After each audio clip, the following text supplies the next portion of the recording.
Hello bright people, welcome back this my channel. Pak Ribut, apa kabar? Semoga kalian baik-baik saja ya. Oke bright people, kali ini saya akan menceritakan cerita yang sedikit sangat horor ya. Pengalaman ini tentunya di Kalimantan. Jadi ini teman saya Jamri, namanya dia ini seorang nelayan dan masih sampai sekarang. Oke bright people, sebelum lanjut kiranya teman-teman subrek channel ini, share video ini dan berikan like sebanyak-banyaknya ya. Mari kita lanjut.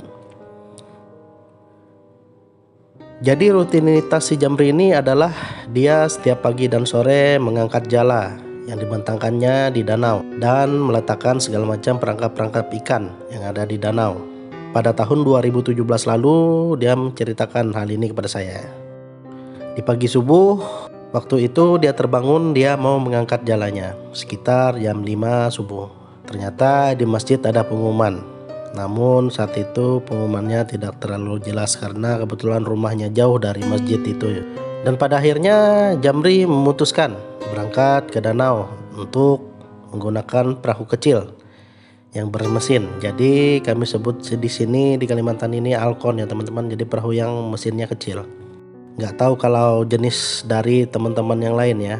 Oke lanjut teman-teman, si Jamri ini menuju lokasi tempat dia simpan perangkapnya yang telah dibentangkannya itu. Setelah sampai, dia menggunakan perahu itu dan dia menuju lokasi pertama tempat dia masang perangkap-perangkap ikan itu. Namun pada saat di perjalanan dia merasa anehnya. Kenapa teman-teman? Karena dia tidak melihat nelayan-nelayan atau berpapasan dengan pencari-pencari ikan lainnya. Selanjutnya,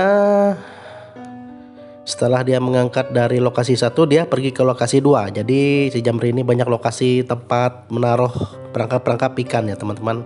Setelah masuk ke lokasi 2, akhirnya dia berpapasan dengan warga nelayan. Namun itu cukup jauh, sekitar kurang lebih sekitar 60 meter ya teman-teman jaraknya dia berpapasan.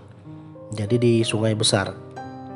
Dia melambaikan tangannya, namun orang itu tidak menjawab. Di lokasi kedua, dia mengangkat ikan-ikannya yang didapatnya lumayan juga ya teman-teman. Setelah itu Jamri langsung lanjut ke lokasi 3 tempat dia simpan perangkap juga. Nah setelah dia ke lokasi 3 ini, dia juga ketemu dengan nelayan lainnya, yaitu teman kampungnya ya. Nah ternyata teman si sekampungnya si Jamri ini namanya si Roli.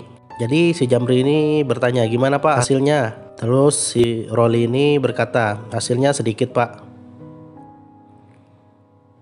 Nah, nanti saya minta tolong angkatkan perangkap saya di lokasi 4. Jadi mereka punya lokasi 4 nih bersama-sama ya.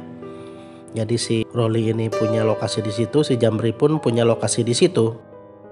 Saya ada keperluan, ungkap si Pak Roli ini kepada si Jamri. Oke, si Jamri mau. Akhirnya si Jamri ke lokasi 4. Dia mengangkat ikan Pak Roli yang telah dimintai tolong kepadanya. Setelah itu di lokasi 4 juga si Jamri ini memiliki perangkap, dia mengangkat. Jadi hasil yang ditangkap pada hari itu lumayan banyak ya teman-teman. Dan pada saat balik ke rumah, si Jamri ini melewati beberapa sungai ya teman-teman, sungai yang ada di Kalimantan. Jadi ada sungai kecil-kecil sekali yang ditumbuhi kiri kanannya pohon-pohon besar. Dan pada saat pulang itu dia mendengar suara yang ada orang yang seperti menangis.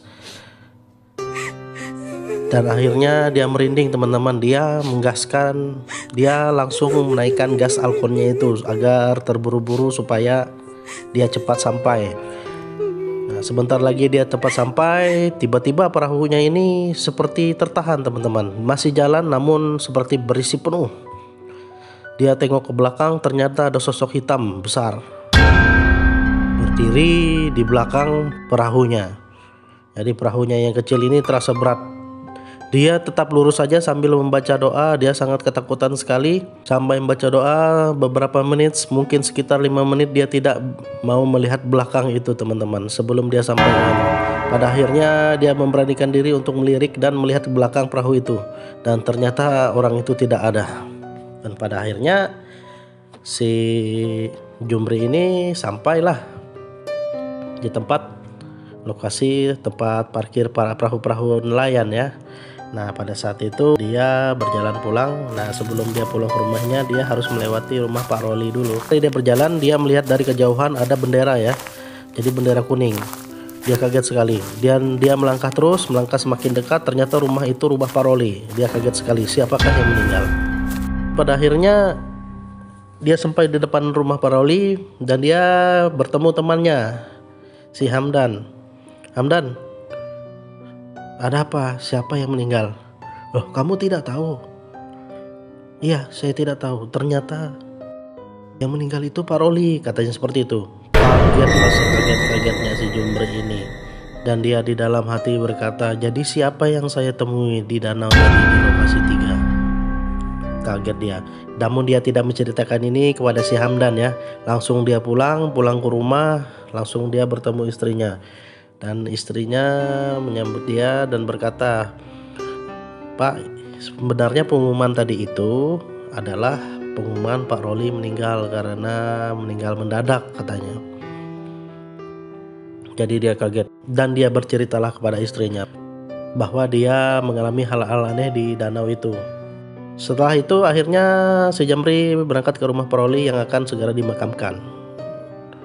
Nah disinilah kita petik ya teman-teman, bahwa di dalam adat istiadat biasanya ada kepercayaan ya, ada kepercayaan yang mungkin kita tidak boleh kita langgar dan juga tidak boleh kita langgar, yaitu pamali ya.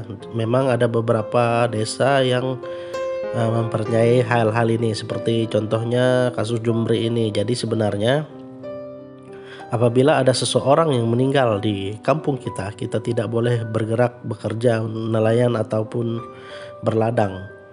Karena itu mitosnya pamali ya teman-teman. Jadi si Jumbri ini teman saya, dia berkata kepada saya bahwa dia tidak tahu. Seandainya dia tahu pun dia tidak akan melakukan menangkap ikan, ngambil hasil ikan yang dibuat perangkapnya itu. Jadi seperti itu teman-teman. Bagaimana di daerah tempat kamu? Oke Brave People, terima kasih sudah menonton. Terima kasih banyak sudah like video ini. Dan jangan lupa tetap subscribe channel ini, share video ini ke teman-teman lainnya. Saya Tim Pahyak Reward, see you in the next video.